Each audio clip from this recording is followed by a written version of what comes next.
Good morning, and good morning. I tell you, today is August 31st. Listen, we only have a few more months in this year, and the pandemic came in and it swept us through the year where our time has probably, grinded slowly for some of us, and others we're just in quick, what's next, because it's just going by so fast that we've been at home, or at least more restrictive behavior patterns than what we were before. But I'm going to tell you this morning, just like over the weekend. Good morning, Joan. I uh, I was really just caught up in understanding how God will put somebody, you know, in our view, in our face, and they present one way, and they're absolutely above everything else that we could have ever thought about them. And I'm talking about Black Panther. Black Panther, Chadwick Boseman. Wow, what an extraordinary person. We knew him, but then we didn't know him. We saw his face, and we would really get into it, and the characters that he portrayed. He portrayed people that we're all standing on the backs of right now. And so for him to have been presented in such a way, and privately, it's almost like we have public and private faces. We have public and private concerns and things that we're going through. And it just touched me so much that this young man, and I remember being, seeing Black Panther in the movies and going to see it a second time, and then I've seen it on Netflix, then I watched it again last night, and it never fails to always give a rise to who I am and what makes me proud, to see people that look like me given opportunity to do great things. And that was a great thing he did. But the other great thing is that to find out that he had stage 3 cancer that obviously took his life on Friday. But the fact that in his quiet time, in his less public time, what was he doing? He was lifting up other people who are going through their own cancer battles. I tell you, that's a face. That's a face. That's somebody that we were supposed to see in one light, but yet and still his portrayal after posthumously we are seeing was even bigger. Wow. I could only say wow. So obviously today's discussion is on face. The fact that we have a face that we see, or we see the face of someone else, and we may not even know all that's entailed behind, within, contained in that face. We just don't even know it, because sometimes there's brilliance, there may be sickness, there may be heartache, there may be, just frustration, there may be fluidity, there may be some of everything in that face, but you never, ever, ever know it, because they're not about to tell you. They're just going to live their lives. That's what I think I do all the time, is I try to live my life, and I try to give the best face that I can give. But sometimes, even when we're doing things, we may not feel well. We may be heartbroken. We may be just downtrodden about something. We may be, just feeling, lonely, sadness, whatever, all behind the face. I talked a few weeks ago about a smile. I think it was last week we talked about a smile. But even when we go beyond the smile and we add the rest of what is the frontal area of someone's head that we see, we still don't know all that they're going through, all that they've been through, and yet and still they may still be able to smile at you, which is a wonderful thing. So that's what we're talking about today, is a smile, a smile, a smile. So I say good morning. Hope you had a wonderful weekend. Hope you're just up for a good week, regardless of the rain. I did, I took off Friday to celebrate the life of Mrs. Evelyn Murray, a person from our church who had made her 92nd birthday on July 3rd. And it was a wonderful celebration. And I know she's looking down on me and saying, okay, you help me get up out of here. And that was wonderful. Good morning, Arthur. So it was a grand getaway, a grand send away. And she was worth every sweet potato pie and praline that I had eaten, plus some, worth the love and the kindness and the joy of who she was. And I was there to acknowledge her. But for some reason, there was these ants that were out. They were so bad around the grave area, where she was going to be interned. I was like, wow, they were just everywhere, everywhere, and people were stomping them off their feet. And sometimes we gonna get a little ugly because when one was on me, I was like, eh. So I know I had a few ugly faces going on Friday, but we were trying to deal with the elements, and I went to the place where you do it your own do your own home service. And I already have another service that comes to the house every 3 months, and I don't know, this year it's just been really strange. The water has really forced a lot of the insects up and out and around, and so it's been real troublesome to me. But anyway, I'm going to give him my face later on when I talk to him about what I feel needs to be done with my service. But anyway, today we are talking about faces. And I'm going to read you something by Khalil Gibran. And I found this on the internet. It's not mine, and it is called Faces. So here we go. It says, I have seen a face with 1,000 countenances, and a face that was but a single countenance, as if held in a mold. I have seen a face whose sheen I could look through to the ugliness beneath, and the face whose sheen I have to lift to see how beautiful it was. I have seen an old face much lined with nothing, and a smooth face in which all things were graven. I know faces because I look through the fabric my own eyes weaves, and behold the reality beneath. And what I was saying, I hope you like that poem. I enjoyed it because it gets down to the fact that we may see faces, but it may be difficult for us to know all that's behind them. Like I was speaking to and talking about Chadwick Boseman.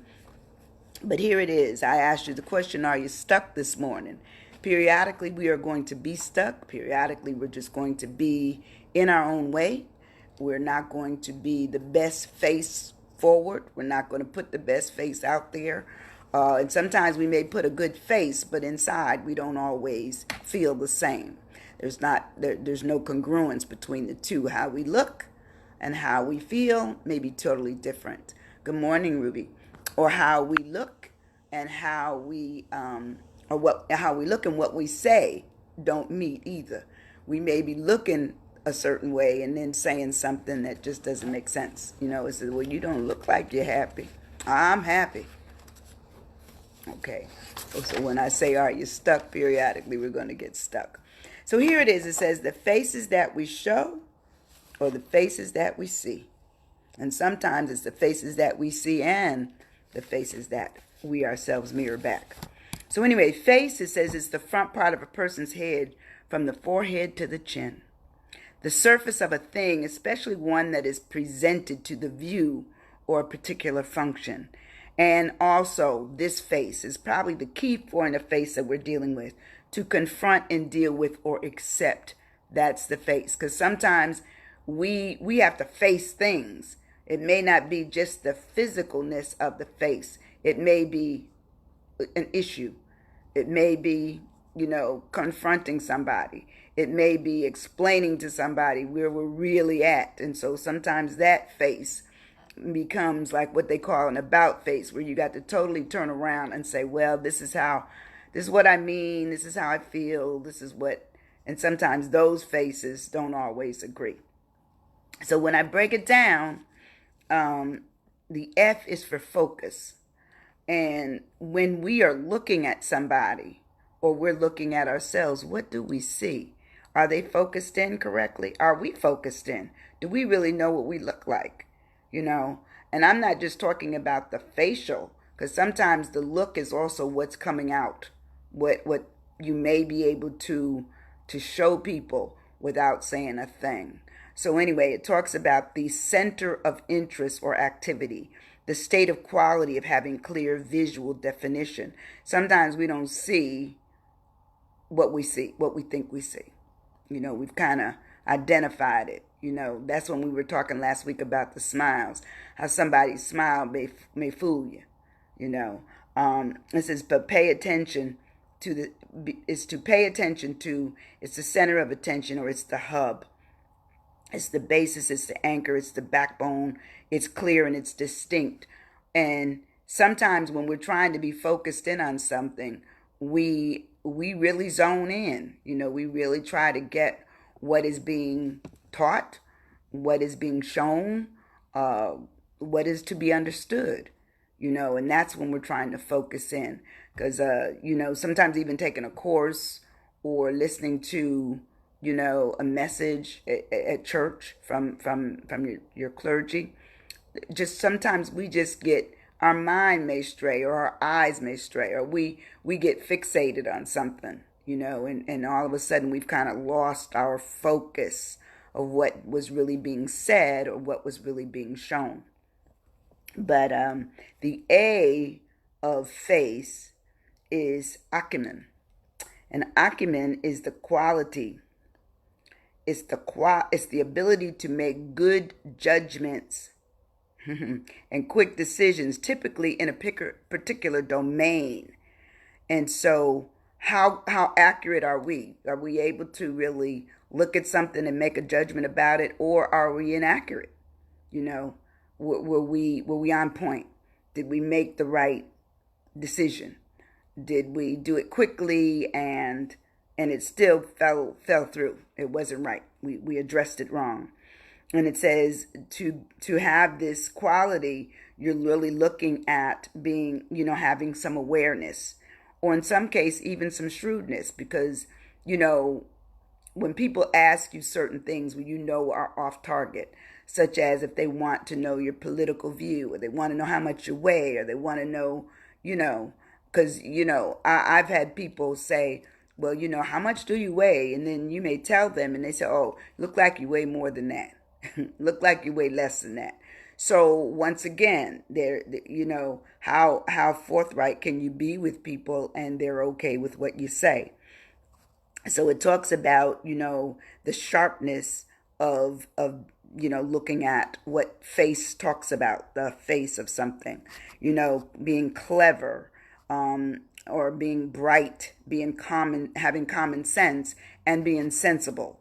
You know, all those things talk about the acumen of a thing. You know, you're really looking at, um, I can make a good judgment about this. I think I can. You know, I'm gonna go on the fact that I can make a good decision and stick to it. That would be good. The C of face is to concentrate. And a lot of times I feel that we are so easily distracted. We're distracted by our phones.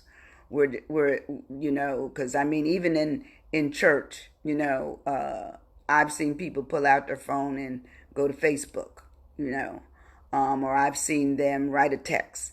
And I can admit that every once in a while, if there was somebody I needed to see after church, I have written a text, you know. It's not a long text. It just may wait for me or something where I'll just put the acronym down to wait for me. But sometimes we just get distracted easily, so we're not concentrating. So at the end of the conversation, or at the end of the FaceTime that was given with this person that we're either talking to, or we're in a workshop or whatever, how much did we learn? How much did we pay attention? And was it what we saw was what we should know when we leave, or we know less? You know, because sometimes we can get caught up in how a person looks and never remember a thing about what they said. Come on now. You know I've done it. They sometimes they look so stunning, that you heard the first 2 3 words, and then after that, man, you look just so good. So you're caught up in the physicalness of the face and their whatever. Okay, and then we miss what they actually said. So when we're walking away, say, well, what did they say? We got caught up.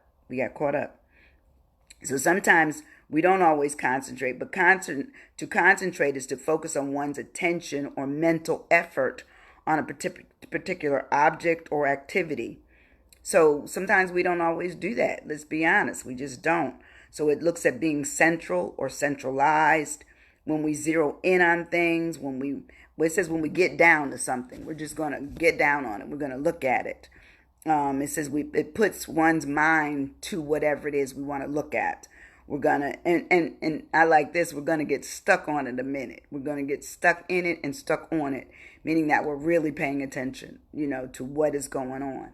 Not just the face, but trying to get beyond the face, trying to really connect, because sometimes we connect with beauty.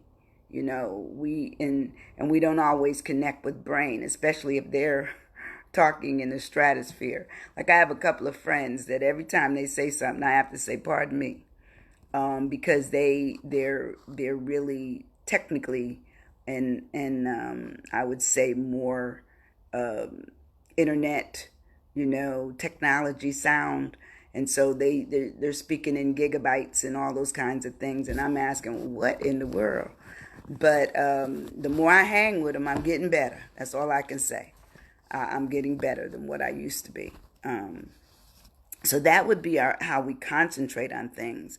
And the last thing for face is to educate. When you really face something, you're going to be educated. You're going to pay attention to not just what they said, but what you said back to them. Okay? Or not just what they said, but what you write down on paper, or what you take away when the conversation is over. Okay, so that's why I ask, when you're talking about facing things, are you facing just yourself? Are you facing them? Are you paying attention to what people are saying to you, or is it just the face? And I've had a few friends in the past that all their friends had to be good looking. I'm saying. All their friends had to look a certain way. It just, it might be the skin color, it might be the hair, it might be the shape of the body, whatever. And so, for me, I don't care about those things. I just want to know, are you loving? Are you kind? Do you have, a dog in the hunt for just being lovely, and I do. I always want to be as kind and as loving as I possibly can, because we don't know how long we have here. So I'm always saying this is important, and the moment I'm in is the moment I'm in. Good morning, Jean. I don't want to act like I'm in 50 different areas. I want to stay where I'm supposed to be, and be excited about it. Be excited about the joy that comes with just being me. I enjoy, trying to put my best face forward every day. I come into this space with you all and just saying, okay, I don't want to be stuck in just doing the same thing. So I'm going to twist it up. I'm going to try to educate myself, to be informed. It says to inform oneself is to be educated about a course of action, is to give intellectual and moral and social instruction. So it's not as if I'm trying to teach anybody anything. I'm also teaching myself. So if you learn something along the way of me discussing outright, then that's wonderful. Oh, that's right. Insecure people, insecure individuals. That's right, Joan. You're right. And some people are. I mean, let's face it. We can be at times with certain folks a little insecure. And we question our ability. If we're in the presence of somebody who may be much more something, much more beautiful, much more by someone else's standards now, or by your standards, or much more talkative, much more interesting, much more funny. Sometimes we just don't know how we get twisted and turned around where we don't feel that we're enough. We're not enough for some reason. But it says to be educated, in this case it says, is to be able to really to prepare yourself, to guide yourself, to be enlightened, to develop, to improve, to indoctrinate, to uplift and better yourself. All those things talk about to educate.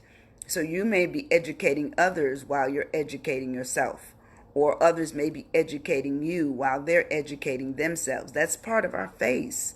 That's part of who we are.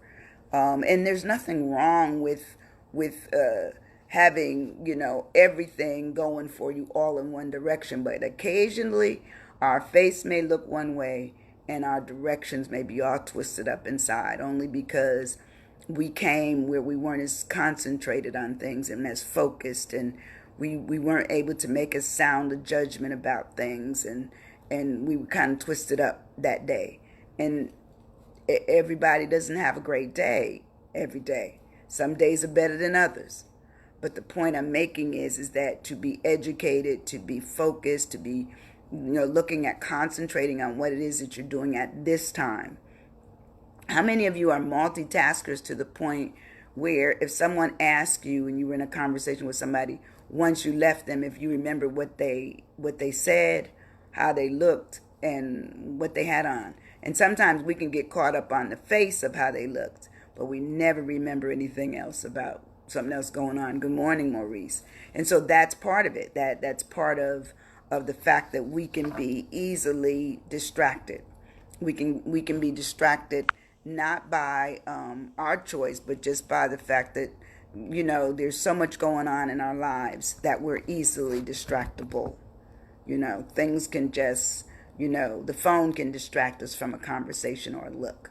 Okay, a dog, a child, the phone ringing. All those are distractions. When you're really talking to somebody and you're trying to give them that face-to-face, the conversation that comes with it, your attention, your focus and all that. But every once in a while, if I know everybody out there can all attest to the fact that every once in a while they've been distracted in the middle of a conversation with somebody that you're having face-to-face. It's just life. It's just something sets in. And sometimes we don't mean to be distractible, but we are. Something happens and we don't give that face we're talking to the best of us because we are already in. Sometimes people come up to talk to you and you're already preoccupied with your own issue in your head. Okay? And so even though you may say hello and smile, you're already dealing with something. You're preoccupied. And sometimes preoccupation can redirect your focus from somebody that wants to talk to you versus you really being able to give them the attention that they deserve at that time. Sometimes I've even had to apologize to people because I've had so much going on. In fact, after church yesterday, I was delivering books and going here and there and driving all over town and that kind of stuff. And when I got home, there was something else that I told somebody that I was going to do. Well, I didn't wake up and remember that until 3 o'clock this morning. And so, therefore, I'm going to have to straighten up my face today, tell them I'm sorry, and that I will be over today to correct that. And it wasn't for a book. It was for, they were trying to feed me. And, sometimes we just forget because we have so many things, on us that we forget the face that we're putting forward to people and that we need to look at it as being, just forgetful. I forgot to do it. And acknowledge that I just forgot to do it. Too much going on. I was out there chasing a lot of things. So really, when we put our face out there, I asked the question, the face is it the face we show or the face we see? And sometimes we're too preoccupied to worry about how our faces even look. Okay. And so somebody else that we're talking to says, well, Are you all right? Yes, yes, I'm all right. Because we give the look, it's just there. That's what we see. But we do it to other people. We may see somebody else and we may ask them the same question, are you all right? Is there anything I can do? And it may not be that they are, you know, upset, disappointed, or anything. It may just be that they were working on, some bank statements or a paper or something before you met up with them. You just never know what happened to people before you entered in that face-to-face time.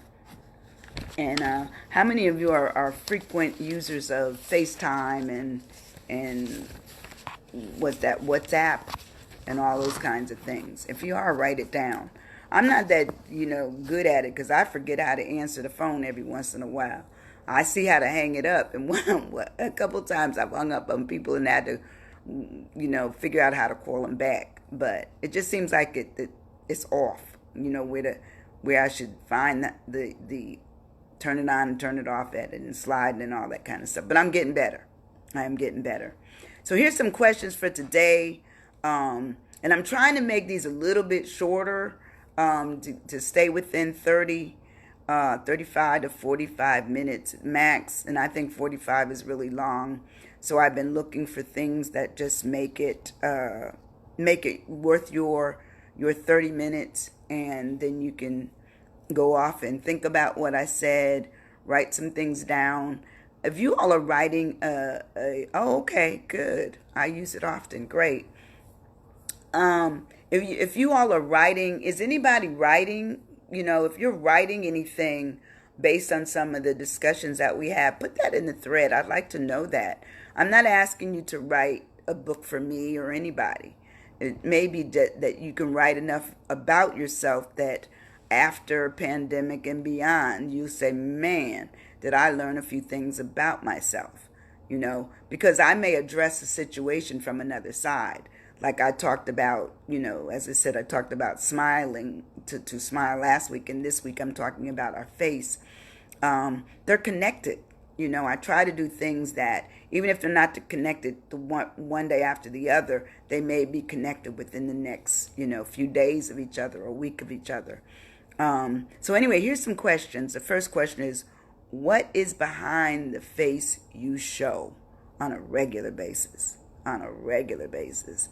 Is it a face of happiness? Is it a face of neutralness? There's nothing, you don't show no happy, no sadness, nothing. It's just your face. Or do you show sadness? Write it down. Question number 2. Are you focused on your face most of the time or someone else's face? Be honest. Because I have a couple of young people that this is what they do all day long with their camera. That's what they do all day long. Good morning, T. And what'd you say, Maurice? You said face of someone that is trying. Okay, I got to pull it up. Oh. Face of someone that is trying. I think, is there more? It didn't roll up though. But it's funny because I watched a lot of young people and they do the snapping all day long. And I try to get 1 or 2 in there for my presentations and stuff of Are You Stuck? And I'll do one for an outfit because I have a little group that we do an outfit when I remember to do it. Of the day I do that, but generally speaking, I know young people love to do their faces, and I didn't see them with a lot of other faces. It's like a lot of their faces, you go to their face page, it's them. So that's why I had that question. Number 3, when choosing faces, what do you consider as your acronym? What do you consider an acronym? Remember I said is when you made a good decision. Do you always pick faces that look good? Do you pick faces that smile all the time? Do you pick faces that neutral all the time or mean mugging? Mean. I had a friend in New York that they had a mean look all the time. And what was funny about it, oh, wait a minute, let me see what you were saying. No, that was all trying to do whatever that is needed. Okay, I understand you. Gotcha. My face and others. Okay, so Joan does both. Okay, um, but sometimes the mean mugging, I could go underneath it and get them to laugh, but for the most part, because they didn't want to really be bothered by anybody else, that was the face they chose to show all the time. Was just looking like, don't say nothing to me. I'm angry. Don't say nothing to me. You nosy, or you know it was an opinion, and I'm like, wow, wow. And I would always ask them. I said, why you do that? They said, cause I don't want to talk to them. No, I don't want to talk to nobody. So I give them an ugly look, and they won't come over here. So sometimes we don't even realize, or in other instances we do, because she did. Other people, not so much. You don't know why they give you, the look of, I'm mad, I'm angry, but we never know. We never know. But those are my questions for today. So I didn't give you a lot today because I really wanted to come in and talk about, when I had heard about Chadwick Boseman, that, it just shocked me so much because it also shows you that if you're a believer in God, you know that God doesn't make mistakes, and if he's taking you, he's going to take you. So every day we have an opportunity that if we're still living and seeing and doing, we should do it to the best of our ability. We should try not to get stuck. We should certainly smile when we can. We should put our best foot forward. We should try to make peace with whatever it is that we need to make peace with. And sometimes peace is hard to come by. It is. Um, I've met so many people that they are absolutely hating this pandemic to the point where they're all saying, when will it end? When will it end? And my question to them back is, uh, what will you do once it ends? What have you changed while you've been down? What will you do going forward? And we don't know. Some of them said, I just want to go back to doing what I used to do.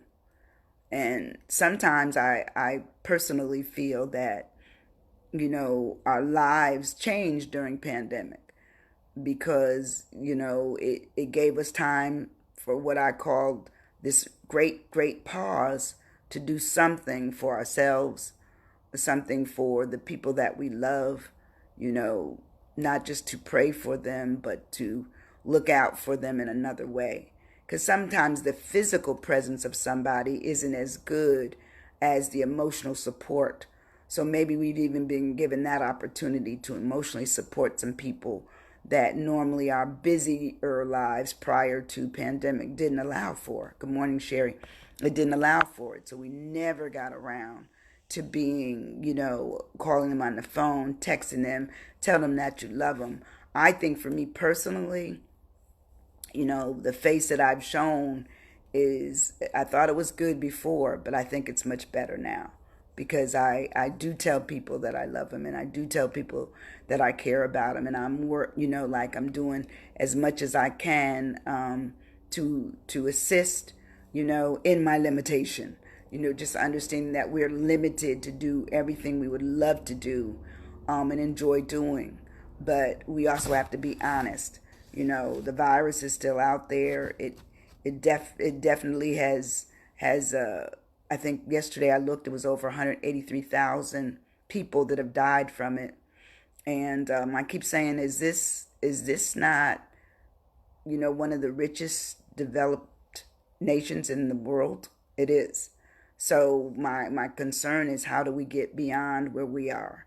And the scientists keep telling us, cover up when you go out, keep your distance, wash your hands, and that's what we have to do. Oh, wait a minute. Let's see. Maurice said the phone brings us closer to those far away, but pushes us further away from those that are right in front of us. Oh, yes. Because some people are just preoccupied with the phone. It's 24/7. Yes, yes, yes. And Joan said, It probably will be a long time before so-called normal returns. I agree. And yes, reach out and connect every week or so, even if just a text is checking in. I agree. I agree that sometimes we have to do the best we can with what we have. And that's for Maurice, Joan, and Jean. And sometimes that means that we can text, we can call, we can certainly show some attention. But it's the other folks that where the phone becomes almost like it's the love of your life, uh, where you can't move without it. You cannot. It is the be all, the send all. The morning, the middle of the night, you wake up, you check the phone, or you get on Facebook and start writing. And occasionally I will do that, but generally not in the middle of the night. But that's the truth. That is the truth where phones have become the new husband, wife, sister, brother, mother. It's a fill in. And sometimes the people that are right there with us, be it our child, be it our spouse, be it our whomever else we're living with, we don't see them in the same light. The phone becomes much more alluring, and so we don't make plans where, hey, we're gonna just watch TV tonight. We're not gonna do any texting and all of that. My daughter would come over, and sometimes I say, hey, we're gonna do this and do that. Well, she's had such a long day doing whatever, and as a hairdresser, she'll get over here and just relax, and when I look, she's asleep. She's asleep. So we just have to realize that it's important to. I just reach out to her anyway. I'll send her a text, tell her I love her because I know you're working, or, and she lives across town. Sometimes I'll drive by and just, put something there for her and tell her it's there and not coming in, just going to leave something there for her, some food or whatever. And she'll come out and get it and go right on back in. So sometimes we just have to show our love in a different way. And checking in any way we can, texting, and certainly telling people how much you care about them. Because we don't know. We don't know if we're the next victim of the virus, or if we're going to just continue another year at being restricted on our going and coming of and being around people like we used to be. And some people are still doing it. There is no problem. There is no problem whatsoever. Comfort with an intended presence. That's right. That's right. To me, if I know what I'm doing, and who I'm doing it with, and long as they're taking care of themselves and I'm taking care of myself, I'm good. But, right now it's just the dog and me. And sometimes I'd be looking at him and saying, don't cough up in here. You cough up in here, you're going to be outside. But anyway, he's pretty good. He is pretty good. But look, I just want y'all to know that I love you, care about you deeply, praying that you all will just consider the face you are in presenting, and also consider the faces that you see. Love on them when you can. Even if you can't love on them closely, certainly send them a note of love and kindness, and certainly be in a position to just acknowledge the fact that we are here until we're able to get out of what we're in. But you enjoy your day. I'm going to see you tomorrow. Be safe. Be safe. Be safe. Love you. Bye-bye. Thank you for coming. Oh, by the way, share this. Thank you. Bye-bye.